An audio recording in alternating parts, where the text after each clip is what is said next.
Watter een van die volgende is 'n produk in alle neutralisasiereaksies?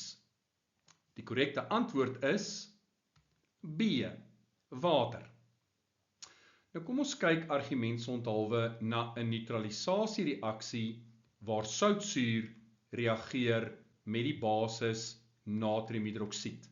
Dit is 'n neutralisasiereaksie, daar gaan twee produkte vorm, 'n sout, in hierdie geval natriumkloried, en dan ons tweede produk, water.